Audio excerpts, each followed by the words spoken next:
હશે, એટલું જ નહીં પણ સંપ્રદાયની અંદર જ્યારે સંપ્રદાય આટલો આંબે છે, સંપ્રદાયની અંદર પાંદડે પાંદડે સ્વામિનારાયણનું નામ લખાતું હોય તો એની પાછળનું મૂળભૂત કારણ હોય ને તો પરમ પૂજ્યપાદ આચાર્ય મહારાજની મહેનત, સમગ્ર ધર્મકુળનો પરિશ્રમ અને પૂજ્ય મોટા પીપી સ્વામી એમની યથાર્થ મહેનત, એમને બહુ મહેનત કરી, દેશ વિદેશોની અંદર મંદિરોના નિર્માણ કર્યા, એટલું જ નહીં પણ ઘણા બધા સત્સંગની અંદર એટલા મોટા કાર્યો કર્યા ને કે જેના કારણે થઈને આજ સ્વામિનારાયણ સંપ્રદાય આભને આંબે છે. સ્વામિનારાયણ સંપ્રદાયની અંદર જેમને ઘણા બધા મંદિરોની ભેટ આપી છે, નવા 35 નવા મંદિરો બાંધી અને સ્વામિનારાયણ સંપ્રદાયને વાલા ભક્તજનો અર્પણ કર્યા છે. આપણે એક ઘર બાંધવું હોય ને તો એ આધા પાસા થઈ જઈએ, પણ આ સંતોનું તમે જુઓ કેટલું મોટું વિશાળ કાર્ય છે. એ પૂજ્ય પીપી સ્વામી વ્યાસાસન ઉપર પદારૂઢ થઈ અને તમને 5 દિવસ સુધી ભગવાનના દિવ્ય મધુર લીલા ચરિત્રોનું રસપાન કરાવવાના છે. આવા સંતોની અમૃત વાણીનો લાભ જીવનમાં ક્યાંથી મળે? આવો અવસર જીવનની અંદર ક્યાંથી પ્રાપ્ત થવાનો છે? એ સંતો જ્યારે આ સભાની અંદર પધારશે, એ સંતો જ્યારે સભાના મધ્ય આવી પોતાની અમૃત વાણીનો લાભ આપશે ને ત્યારે તમારું સહેજે સહેજે કલ્યાણ થઈ જશે. તો આવો વાલા ભક્તજનો, કથાની શુભ શરૂઆત કરવી છે એ પહેલા સંતોના રૂડા દિવ્ય આશીર્વાદ તરફ જઈએ.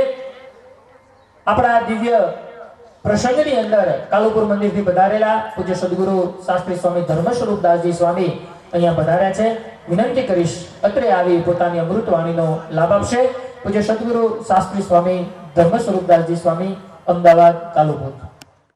પાપહરણી કથા છે પવિત્ર, જેમાં પ્રગટ પ્રભુના ચરિત્ર. કહેશે હે તે સુણશે કાન, તે પર રાજી થશે ભગવાન. મહારાજ કે કથા કેવી છે? તો કે પાપહરણી છે. કથા સાંભળતા હોઈએ ત્યારે આપણું સંપૂર્ણ ધ્યાન ભગવાનની અંદર હોય.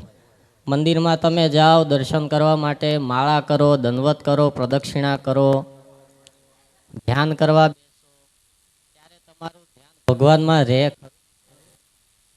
માળા કરતા હોય, ભગવાનનું નામે લેતા હોય, પણ મન ક્યાં હોય? ઘરે હોય. મહારાજ કે કથા વાર્તા જ એક એવી છે કે જેના માધ્યમથી ભગવાનની અંદર સંપૂર્ણ ધ્યાન આપણું રહે છે. અને અદ્ભુત ગ્રંથ છે ભાગવત. એટલે ભાગવત એટલું કહો એટલે જીવનું કલ્યાણ. સ્વામિનારાયણ ભગવાને કચ્છની અંદર રામપર વેકરા ગામ છે, ત્યાં આગળ સતત 7 દિવસ એટલે એક પુરસ્ચરણ થાય કથાનું. એવી રીતે સતત 7 વખત ભાગવતની પારાયણ ત્યાં આગળ કરાવી. એટલે કેટલા દિવસ થયા? 49 દિવસ સુધી સતત આ ભાગવતની કથા ભગવાને પોતે કરાવી છે. અને એટલું નહીં, મહારાજે એટલું કીધેલું છે કે આ ભાગવત ગ્રંથ છે અમને અતિશય પ્રમાણ છે. શિક્ષાપત્રીની અંદર પણ જે 8 શાસ્ત્રો કીધા એ માયલું આ ભાગવત શાસ્ત્ર પણ ભગવાને પ્રમાણ કરેલું છે. ભરૂચ જિલ્લામાં આમોદ ગામ છે, ત્યાંના દીનાનાથ ભટ્ટ એક વિદ્વાન થઈ ગયા. મહારાજે તેમને પૂછ્યું કે આ ભાગવત ગ્રંથ છે એમાં તમને કેટલા શ્લોક આવડે? દીનાનાથ ભટ્ટ કે મહારાજ 18,000 શ્લોક તમારે આગળ કળકળાટ બોલું. કે એમ? તો એમાંથી તમે કલ્યાણનો શ્લોક કયો નક્કી કર્યો છે? કે આ 18 જે શ્લોક છે એમાંથી એક પણ શ્લોક જો દિન પ્રતિદિન શ્રદ્ધા સહિત વાંચવામાં આવે તો આ જીવનું કલ્યાણ નિશ્ચિત થાય છે. એ ભાગવત ગ્રંથની સાક્ષી છે. વ્યાસ ભગવાને પોતે લખેલું છે. આવો સુંદર મહાન ગ્રંથ છે. જનક રાજા થઈ ગયા, જેને આપણે વિદેહી કહીએ છીએ, કે સંસારમાં રહેવા છતાં પણ અલિપ્ત રહેતા હતા. રોજની જેમ જનક રાજા જંગલમાં જાય કથા વાર્તા સાંભળવા માટે.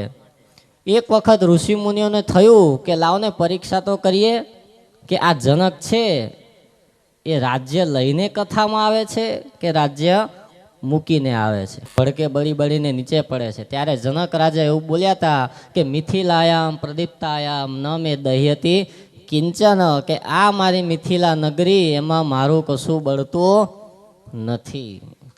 સુખદેવજી આ ભાગવત ગ્રંથના મુખ્ય વક્તા છે અને પરીક્ષિત રાજા શ્રોતા છે. સુખદેવજીના ગુરુ કોણ કહેવાય જાણો છો? સુખદેવજી એટલે સંત મહાત્મા, વ્યાસ ભગવાનના પુત્ર હતા. આ જનક રાજા છે ને એ સુખદેવજીના ગુરુ કહેવાયા. વિચાર તો કરો, એક ત્યાગીનો ગુરુ ગ્રહસ્થ થયા, પણ એ સ્થિતિ કેવી હશે એમની. અમથું થોડી બોલ્યા હશે કે આ મિથિલા નગરીમાં મારું કશું બળતું નથી. સુખદેવજી મહારાજ એક વખત એમના રાજ્યમાં આવ્યા અને સુખદેવજી મહારાજને કીધું તું તમે કોકને ગુરુ કરી લાવો. રાજા કે સુખદેવજી જો મારા રાજ્યની અંદર તમામ કામની વસ્તુ છે, તમે નકામી વસ્તુ શોધી લાવો. એટલે સુખદેવજી તો શોધવા માટે નીકળ્યા. પ્રથમ એક લાકડું લીધું અને હાથમાં ઉપાડવા જાય કે આ નકામી વસ્તુ છે, લાય આ લઈ જવું. ત્યાં આકાશવાણી થઈ અને એમાંથી અવાજ આવ્યો કે અમે ક્યાં નકામા છે, અમારો તો ઉપયોગ કરીને તમે રસોઈ બનાવીને જમો છો. આદિ ઘણા એને વિકલ્પો કીધા. એટલે સુખદેવજીએ ત્યાં આગળ મૂકી દીધું. થોડા આગળ ગયા એટલે માટીનો ઢેફો હતો ને એ ઉપાડ્યો. તો ત્યાં ફરીથી આકાશવાણી થઈ કે અમે ક્યાં નકામા, આમાં તો કે તમે અનાજ પકાવીને ખાવ છો. એ મૂકી દીધું. આગળ જતા જતા એક પોદલો આવ્યો ગાયનો, કે આ બરાબર છે કે આને ઉપાડો. એને ઉપાડવા જાય તો એમાંથી આકાશવાણી થઈ, ઉભા રહો કે અમે નકામા નથી. સુખદેવજી કેમ? કે પહેલા તો અમે રાજા મહારાજાઓને ત્યાં સોનાના થાળની અંદર સારા સારા પકવાન રૂપે બિરાજતા હતા અને એ રાજાઓ અમારું પાન કરતા હતા. જ્યારથી તમારા મનુષ્ય શરીરની અંદર અમે ગયા ત્યાર પછી અમારી આવી દશા થઈ છે. માટે મનુષ્યનો દેહ છે ને એ જ નકામો છે. વાલા ભક્તો, આવો સુંદર 5 દિવસનો સમયાણો આપણે આંગણે આવ્યો છે. સુંદર માહોલ છે, ભાગવતની સુંદર કથા છે. 5 દિવસ સુધી જેટલા ભગવાનના આપણે અમૃત ચરિત્રો અહીંથી રસપાન કરીએ, શ્રવણ કરીએ અને આપણા જીવનની અંદર ઉતારીએ, આપણે સુખી થઈએ અને ભગવાન પ્રત્યે આપણો જે માર્ગ છે તે મોકળો બને, એ નરનારાયણ દેવના ચરણોમાં પ્રાર્થના.